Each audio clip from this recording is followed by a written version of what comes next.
jadi nol, jadi tidak tampil. User taunya itu hapus, hilang, padahal di database itu tidak hilang gitu.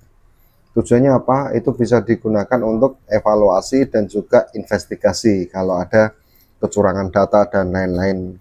Jadi data yang hilang itu sebenarnya tidak hilang, ya gitu. Banyak gunanya, makanya kita nggak boleh di database itu menghapus. Jadi cenderung penggunaan storage itu akan bertambah terus.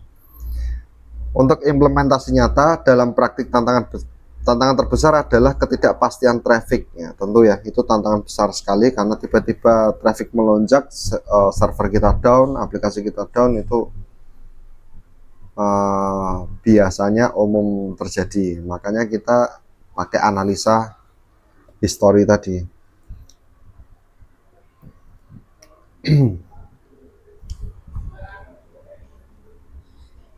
Ya, kecuali aplikasi yang hanya ke aplikasi untuk pesan tiket online untuk event gitu, misalnya konser gitu. Nah, kita tahu karena kita buka aplikasinya dibuka ya hanya pas konsernya mau jalan gitu. Jadi kita sudah siap-siap untuk meningkatkan performanya. Contoh kasus misalnya sebuah portal pendaftaran beasiswa internasional harus melayani ribuan pelamar dari berbagai negara dalam waktu yang singkat. Nah, jadi kayak gini, dalam timing waktu tertentu memang kita harus menganalisa dari histori sebelumnya.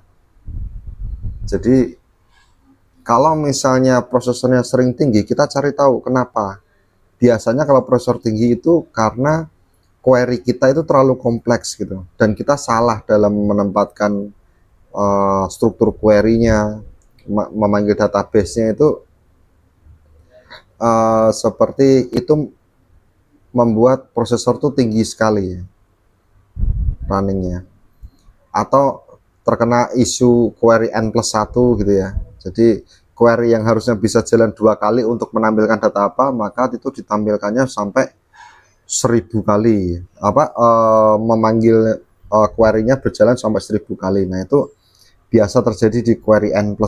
Kita harus struktur kodenya dan struktur pemanggilan datanya lewat query itu memang harus kita perhatikan ya.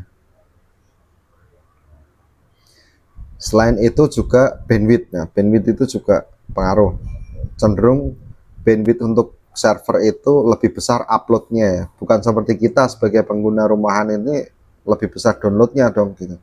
Kebalikannya, jadi server itu adalah penyedia atau pelayan gitu. Jadi kita dari visitor itu hanya